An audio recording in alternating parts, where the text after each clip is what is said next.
Hello everyone, कैसे हो आप सभी। Welcome back on my YouTube channel. Today we have discussion lecture number 5। So इससे प्रीवियस जो लेक्चर्स हैं आपके लेक्चर नंबर 1, 2, 3 एंड 4, उनका लिंक डिस्क्रिप्शन में दिया हुआ है, वो आप सभी वॉच आउट कर लोगे। ठीक है, तो आई होप आप सभी को वीडियो लेक्चर्स अच्छे लगे हैं और आप पॉजिटिव रिस्पॉन्स भी दे रहे हो, तो बहुत अच्छी बात है। तो स्टार्ट करते हैं। सापेक्षिक गति के लिए निर्देशांक रूपांतरण समीकरण।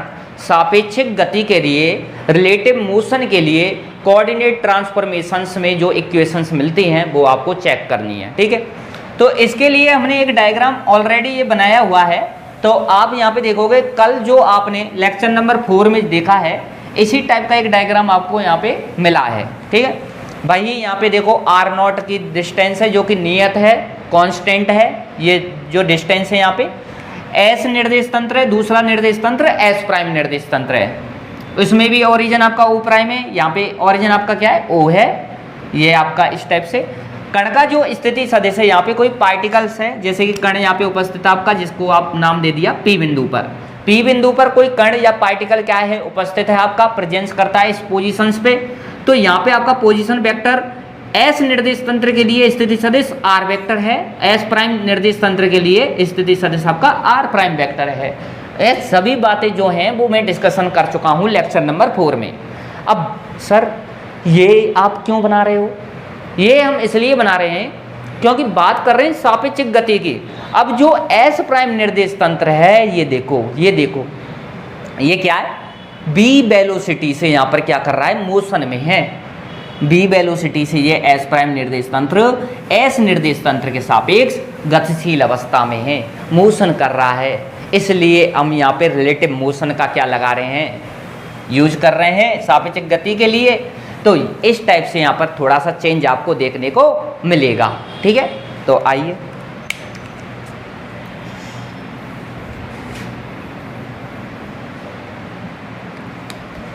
तो देखिए, इसमें पहले मैं थोड़ा सा लिखा देता हूं आपको इसमें। ठीक है, लिख लोगे कि माना एक निर्देश तंत्र S है, जिसका मूल बिंदु O है। ठीक है, तथा स्थिति सदिश क्या है भाई, R वेक्टर है। इसी प्रकार एक अन्य निर्देश तंत्र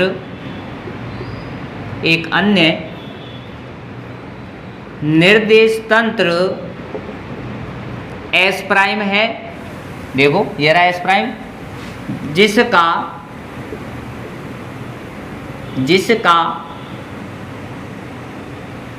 मूल बिंदु ऑरिजिन पॉइंट O प्राइम है, तथा स्थिति सदिश क्या है, R प्राइम वेक्टर है। ठीक है, इसमें एक कंडीशन आती है, जो प्रारंभिक समय होगा t बराबर 0 पर, मतलब टाइम क्या है, 0 है, प्रारंभिक समय की बात कर रहे हो, इनिशियल टाइम की बात कर रहे हो। तो दोनों निर्देश तंत्र O है, यहाँ पे S निर्देश तंत्र है, और दूसरा जो निर्देश तंत्र है S प्राइम, तो दोनों क्या होंगे, संपाती होंगे। क्योंकि R0 जो डिस्टेंस यहाँ पर कवर की है इसने B वेलोसिटी से चल के, तो वो क्या हो जाएगी आपकी, 0 हो जाएगी। समझ रहे हो ना? हाँ, तो यहाँ पे टाइम देखो, मैं बता दूंगा, एक बार आप देख लो थोड़ा सा, है ना। तो ये बात लिख लो, प्रारंभिक समय पर t बराबर 0 पर दोनों निर्देश तंत्र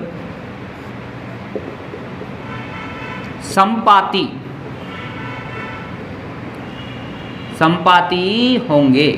दोनों निर्देश तंत्र कैसे होंगे, संपाती होंगे। t बराबर 0 पर इसका जो ओरिजिन पॉइंट O है और इसका जो ओरिजिन पॉइंट है ओ प्राइम, दोनों एक ही बिंदु पर यहाँ पे आ जाएंगे, एक ही पॉइंट पे आ जाएंगे जब t बराबर 0 की कंडीशन यहाँ पे होगी। ठीक है, तो दोनों निर्देश तंत्र कैसे होंगे, संपाती होंगे जब t बराबर 0 है प्रारंभिक समय पर। ठीक है, तो यहाँ पे देखिए ये बात लिखी नहीं है, बीच में आप लिख लेना। माना कण बिंदु P पर उपस्थित है, ये भी लिख लेना आप, है ना, ये ऊपर ऊपर लिख लेना उपस्थित है, यहाँ पे लिख लेना इसके बाद कि S निर्देश तंत्र है तथा बिंदु P पर कण उपस्थित है, ये बातें लिख लेना। माना कण बिंदु P पर उपस्थित है। ठीक है, ये पूरा कंप्लीट यहाँ पर सिनेरियो इसका हो गया है ना। अब यहाँ पे आप देखो, यहाँ पे आप क्या देख रहे हो कि माना प्रारंभिक समय t बराबर 0 से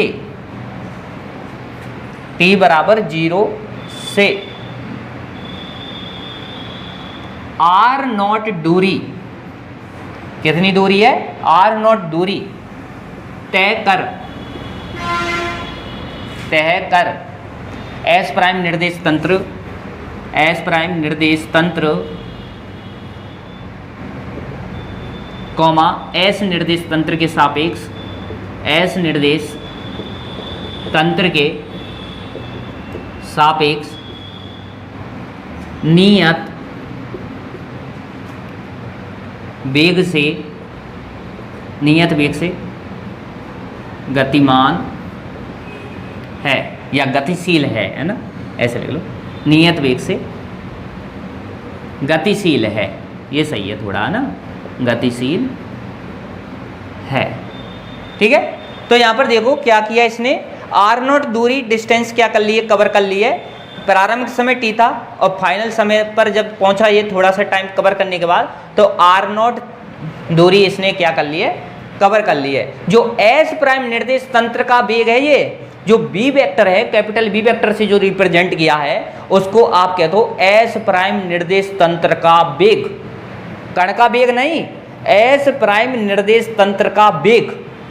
ठीक है, तो यहाँ पे आप देखो, तो आपको चाहिए समय बराबर, आपने फॉर्मूला तो खूब पढ़ा होगा, समय बराबर दूरी वटे क्या लगाते हो आप, चाल, छोटी छोटी क्लास में पढ़ते हो, अब पढ़ रहे हो इन बातों को।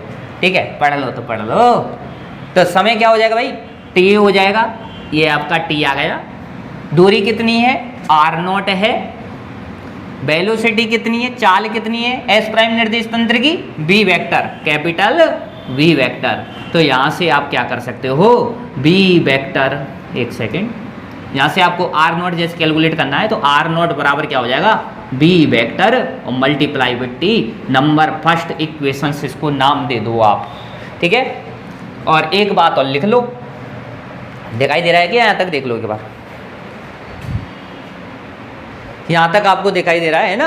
अब देखो समीकरण 1 में r0 तो क्या है, कांस्टेंट दूरी हो गई ये, और t आपका टाइम हो गया। b वेक्टर क्या है, b वेक्टर लिख लो, यहाँ ये बात लिख लो, b वेक्टर S प्राइम निर्देश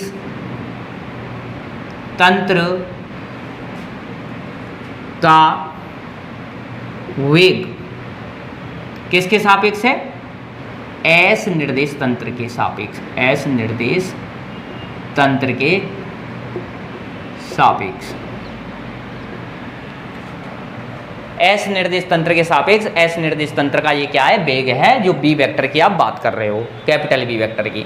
यहाँ तक पूरा डायग्राम समझ में आया, ये चीज़ें समझ में आई, ये बताइए। सबसे पहले बात किसकी की थी, t बराबर 0 था, इनिशियल टाइम था, तो दोनों निर्देश तंत्र क्या होंगे और एक ही ओरिजिन पॉइंट पे होंगे। इसका मीन्स क्या हुआ कि दोनों निर्देश तंत्र संपाती हैं।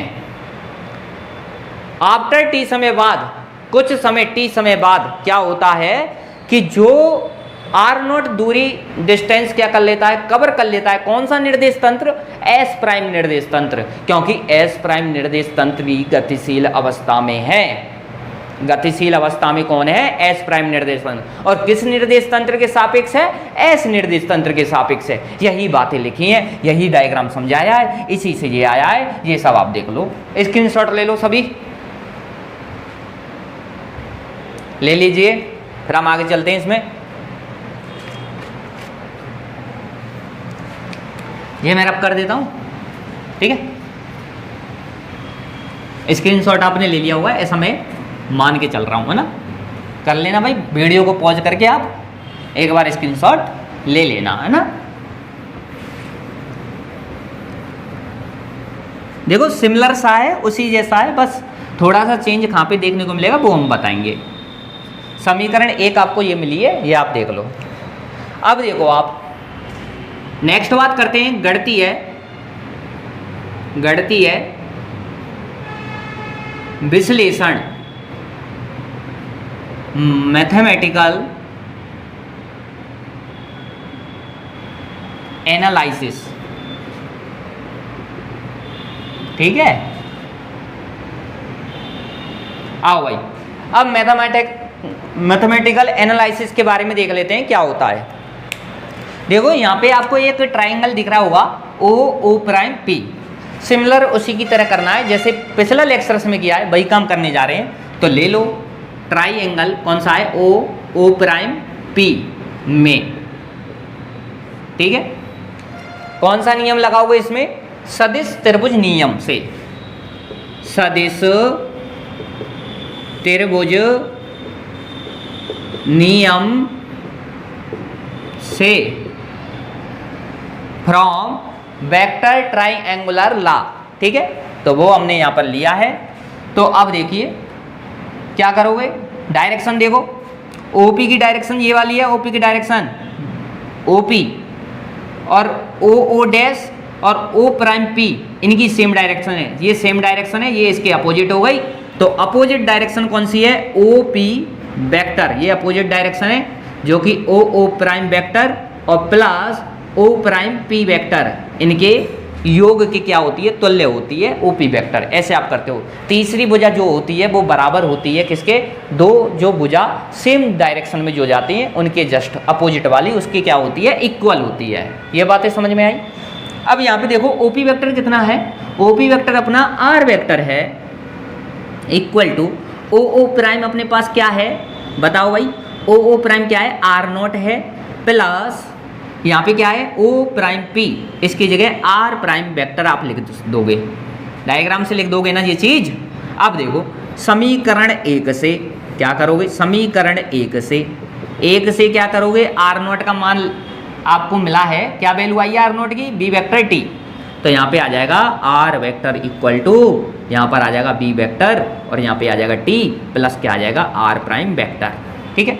आपको चाहिए आर प्राइम वेक्टर, तो R prime vector equal to R vector minus B vector और डी, ये कैपिटल बी वेक्टर है आपके पास में, और ये इक्वेशन नंबर क्या है आपके पास, सेकंड है। ये आपको मिला, ये आपको मिला। और यहाँ पे आप क्या लिख लोगे, यहाँ पे आप ऐसे लिख लो, ये फर्स्ट कर रहे हो किसके लिए, स्थिति रूपांतरण समीकरण, यही काम कर रहे हो ना। पहले स्थिति रूपांतरण के लिए आ गया। तो यहाँ पे आप देखो कल आपको लिखाया था पूरा कंप्लीट, वही लाइन आपको लिखनी है कि समीकरण 2 स्थिति रूपांतरण समीकरण कहलाता है, तथा समीकरण 2 से स्पष्ट है कि यह एक निश्चर राशि नहीं है, क्योंकि यहाँ पे R prime vector equal to R vector नहीं है, यहाँ पे कुछ ना कुछ सब्ट्रैक्ट किया जा रहा है, जब जाके आपको ये इसके इक्वल आ रहा है, ठीक है। तो यहाँ पे आर प्राइम वेक्टर क्या है, एस प्राइम निर्देश तंत्र में कण का स्थिति सदिश, आर वेक्टर क्या है, एस निर्देश तंत्र में कण का स्थिति सदिश, बी वेक्टर क्या है, capital B vector S prime निर्देश तंत्र, एस निर्देश तंत्र के सापेक्ष वेग, ठीक है। एस प्राइम निर्देश तंत्र का वेग है और टी क्या है, टाइम है। तो ये आप सभी यहाँ तक 2 तक लिख लो और वो 2 लाइन लिख दो जो मैंने अभी बोली है, ठीक है। तो लिखो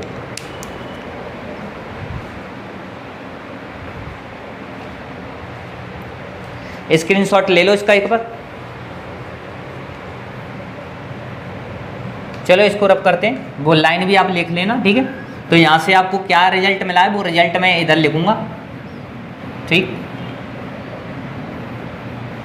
देखो एक तो आपके पास में आया है, ये वाला ऊपर ही लिख दें यहाँ पे। एक तो मिला है आपको R not equal to V vector और टी, ये नंबर फर्स्ट। एक आपको यहाँ पे मिला है R prime vector equal to R vector minus V vector और टी, ये आपको नंबर सेकंड इक्वेशन से यहाँ पे मिल गई है, ठीक है। अब बात करोगे किसकी, नेक्स्ट सेकंड बात करते हैं वेग रूपांतरण समीकरण। वेग रूपांतरण समीकरण, इसके लिए क्या होगा, जब आप स्थिति का या पोजीशन का समय के सापेक्ष एक बार अवकलन करते हो तो आपको वेग प्राप्त होता है। इसलिए हम डायरेक्ट यहाँ पे आपको बता रहे हैं, एग्जाम में तो आप पहले डेफिनेशन लिख देना, उसके बाद में फिर ये बात लिखना, ठीक है। क्या लिखोगे एग्जाम में कि स्थिति का समय के सापेक्ष एक बार अवकलन करने पर वेग प्राप्त होता है, अतः समीकरण 2 का, ये बात लिखोगे फिर कि समीकरण 2 का समय के सापेक्ष एक बार अवकलन करने पर, कर दो भाई, कैसे होगा समीकरण 2 का, D R prime vector divide by क्या हो जाएगा यहाँ पे D T equal to D R vector divide by D T minus D upon D T, और यहाँ पे क्या आ जाएगा बी वेक्टर, और यहाँ पे क्या आ जाएगा टी, ये आ जाएगा इस टाइप से। D R prime vector upon D T, इसको क्या लिखते हो आप, क्या हो जाता है, वेग हो जाता है ना, तो यहाँ पर हो जाएगा B prime vector equal to, यहाँ से क्या आ जाएगा वी वेक्टर, स्मॉल में लिखा है देखो, small v prime vector small v vector, क्योंकि कैपिटल वी तो अपने पास क्या है यहाँ पे एस प्राइम निर्देश तंत्र का वेग है, किसके सापेक्ष है, एस निर्देश तंत्र के सापेक्ष है ना। तो minus D upon D T, यहाँ पे देखो इसका करोगे कैसे, बी वेक्टर तो कांस्टेंट है, तो बी वेक्टर को तो हमने ले लिया बाहर, ये कैपिटल बी वेक्टर, और डी अपॉन डी टी इसके से हो जाएगा इसका वन, तो ओनली यही आपको मिलेगा, ये आपको मिलेगा थर्ड समीकरण नंबर, क्या मिल जाएगा आपको, तीसरा ये मिल जाएगा, कर लोगे ये, क्योंकि यहाँ पर क्या है, क्योंकि हेयर यहाँ क्या लिखोगे, यहाँ बी वेक्टर क्या है, कांस्टेंट है, नियत है, नियत चाल है, तो ये लिख लो, है ना, ये ले लो, कर दिया। तो यहाँ पर देखो वेलोसिटी से क्या पता चला आपको कि वेलोसिटी भी आपकी कैसी है, जो वेग है आपका वो भी क्या है, समीकरण 3 वेग रूपांतरण समीकरण कहलाता है। समीकरण 3 से स्पष्ट है कि वेग एक निश्चर राशि नहीं है, यहाँ पे भी कुछ ना कुछ सब्ट्रैक्ट किया जा रहा है, ठीक है।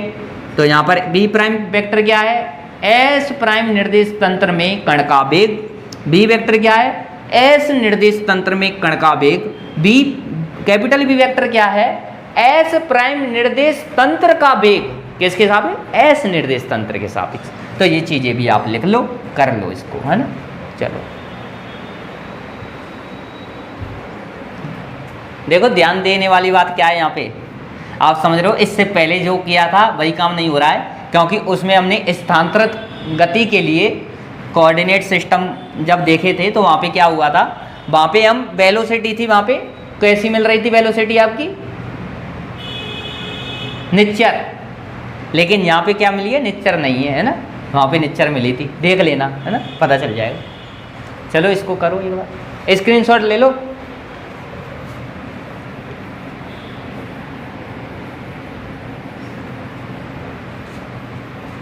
क्या मिला भैया, नेक्स्ट आपके पास में तीसरा जो समीकरण आपको मिला है, क्या मिला है यहाँ पे, B prime vector equal to V vector और माइनस का क्या हो जाएगा यहाँ पे कैपिटल वी वेक्टर, ये आपका थर्ड इक्वेशन आपको मिला।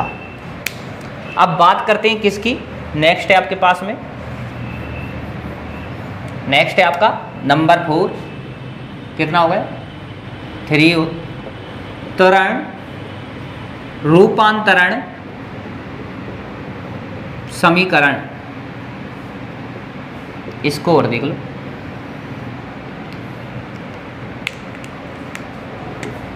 बात करते हैं त्वरण रूपांतरण समीकरण की। ठीक है, तो त्वरण रूपांतरण एक्सेलरेशंस की, कोऑर्डिनेट ट्रांसफॉर्मेशंस की हम बात किए हैं। तो यहाँ पे क्या होगा, जब आप वेग को समय के सापेक्ष एक बार अवकलित करोगे तो आपको क्या मिलेगा, यहाँ पे त्वरण मिल जाएगा। या आप स्थिति का जो पोजीशन है उसका टाइम के रेस्पेक्ट में समय के सापेक्ष वन टाइम क्या करोगे, डेरिवेटिव करोगे, एक बार आप अवकलन करोगे तो आपको क्या मिल जाएगा, त्वरण मिल जाएगा, एक्सेलरेशंस मिल जाएगा। तो ये बातें आप लिख लेना। तो उसके बाद समीकरण 3 का मैं डायरेक्ट यहाँ से लिखता हूँ कि समीकरण 3 का समय के सापेक्ष एक बार अवकलन करने पर, कर दो भाई, क्या आ रहा है, D V prime vector divide by D T equal to D V vector divide by D T minus D V vector divide by D T capital V vector. चूंकि कैपिटल बी वेक्टर जो है वो क्या है भाई, constant है, नियत है। तो नियत का यदि डेरिवेटिव करोगे तो क्या मिलेगा, 0 मिलेगा। तो यहाँ से रिजल्ट तो क्या मिलेगा, 0। तो यहाँ पे क्या मिलेगा आपको, A prime vector equal to A vector, बस इतना। ये तो आपको क्या क्वांटिटी देगा, ये तो आपको 0 वैल्यू देगा, क्योंकि ये क्या है, कांस्टेंट है। तो इसका नाम आप दे लो समीकरण नंबर 4। तो समीकरण 4 त्वरण रूपांतरण समीकरण कहलाता है। समीकरण 4 से स्पष्ट है कि त्वरण आपका क्या है, एक्सेलरेशन जो है आपका वो निश्चर राशि है। करो इसको स्क्रीनशॉट ले लो, ये बातें लिख दिया करना यहाँ पे कि समीकरण 4 से स्पष्ट है त्वरण रूपांतरण समीकरण कहलाता है। उसके बाद समीकरण 4 से ये भी पता चलता है कि ये क्या है, एक निश्चर राशि है। ये भी लिख देना है ना, एग्जाम टाइम पे सब लिखना है आपको, ठीक है, लिख देना।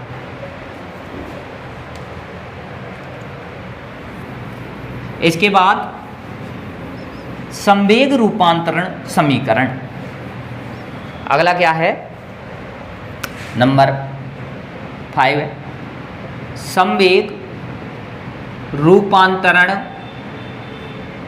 समीकरण। ठीक है, संवेग रूपांतरण समीकरण। नेक्स्ट जो आपको यहाँ पे फोर्थ इक्वेशन क्या मिली है, फोर्थ इक्वेशन मिली है A prime equal to A vector number 4, ये आपको ठीक है। अब देखो संवेग क्या होता है, P बराबर mv, आपने ये पढ़ा है। यदि सॉरी, यदि वेलोसिटी में आप मास का क्या कर दोगे, द्रव्यमान का यदि गुणनफल किया जाए तो आपको संवेग मिलता है। तो यहाँ पे देखो कौन सा है, समीकरण 3, तो लिख दोगे समीकरण 3 में द्रव्यमान m का गुणनफल करने पर, कर दो भैया, इसमें कैसे हो जाएगा, यहाँ पर हो जाएगा M B prime vector equal to M B vector, समीकरण 3 को देख लो एक बार, माइनस एम बी वेक्टर। ये कैपिटल बी है, गलती मत कर देना ये वाली कि ये कैपिटल बी है तो ये कैपिटल बी है ना। अब देखो एम बी प्राइम, इसको क्या लिख सकते हो आप, P prime vector equal to P vector minus mass into velocity, ये वाली, ठीक है। ये इस टाइप से इसको समीकरण नाम दो आप, कौन सा, 5, ठीक है। ये हो गया, इसको हम ऐसा ही छोड़ रहे हैं, ठीक है। तो देखो समीकरण 5 से स्पष्ट है कि यह संवेग रूपांतरण समीकरण कहलाता है तथा यह एक क्या है, निश्चर राशि नहीं है, क्योंकि कुछ ना कुछ यहाँ पे सब्ट्रैक्ट किया जा रहा है। यहाँ पी प्राइम वेक्टर क्या है, एस प्राइम निर्देश तंत्र में कण का संवेग है, और पी वेक्टर है एस निर्देश तंत्र में कण का संवेग है। एम यहाँ पर द्रव्यमान है कण का, जो मास है उसका, ठीक है। और b वेलोसिटी जो है यहाँ पे वो किसकी है, s प्राइम निर्देश तंत्र की है, s निर्देश तंत्र के सापेक्ष।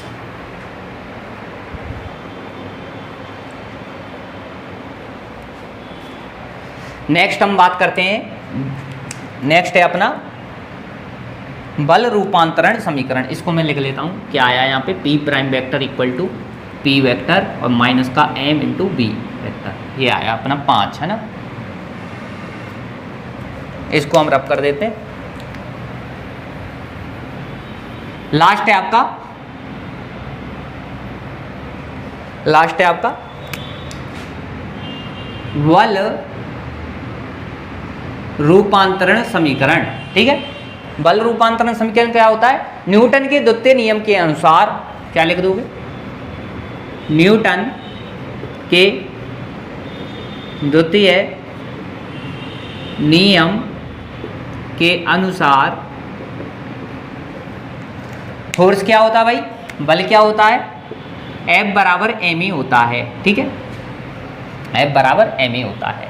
तो देखो समीकरण 4 में मास का द्रव्यमान का गुणनफल करने पर, तो लिख लो समीकरण 4 में द्रव्यमान जो कि आपका स्मॉल m है का गुणनफल करने पर, गुणनफल कर दो, कितना हो जाएगा, M A prime vector equal to M A vector, यहाँ पे क्या आ जाएगा आपके पास में, F prime vector equal to F vector, equation number आपकी हो जाएगी 6। ये आपका क्या कहलाएगा, बल रूपांतरण समीकरण कहलाएगा। तथा इससे स्पष्ट है समीकरण 6 से कि ये क्या है, एक निश्चर राशि है। एफ प्राइम वेक्टर क्या है, एफ प्राइम वेक्टर है एस प्राइम निर्देश तंत्र में कण पर लगने वाला बल, और एफ वेक्टर है एस निर्देश तंत्र में कण पर लगने वाला बल, ठीक है। तो ये आपने सभी कैलकुलेशन यहाँ से की है। तो आई होप ये वीडियो लेक्चर्स आपको समझ में आया होगा, ऐसा मैं मान के चलता हूँ, ठीक है। तो यहाँ पे आपको डायग्राम समझ में आ गया होगा डिसकम्प्लीट। तो यदि वीडियो लेक्चर्स में यदि आपको मज़ा आ रहा है और आगे भी आने वाला है, पूरा कंप्लीट हम इसी टाइप से आपको पढ़ाने वाले हैं, तो सारे के सारे जितने भी लेक्चर्स हैं कंप्लीट आप वॉच आउट कीजिए, ठीक है। और चैनल को सब्सक्राइब कीजिए, अपने दोस्तों तक शेयर कीजिए। जितना ज़्यादा शेयर करोगे उतनी हिम्मत आएगी, उतना ज़्यादा हम यहाँ पे बेहतरीन परफॉर्मेंस आपको करके दिखाएंगे, और आपके एग्जाम में हूबहू क्वेश्चन यहाँ ऐसे ही आएंगे, ठीक है। ये बातें मैं कह रहा हूँ, मान के चलो, ठीक है। तो ठीक है, जय श्री कृष्ण, राधे राधे।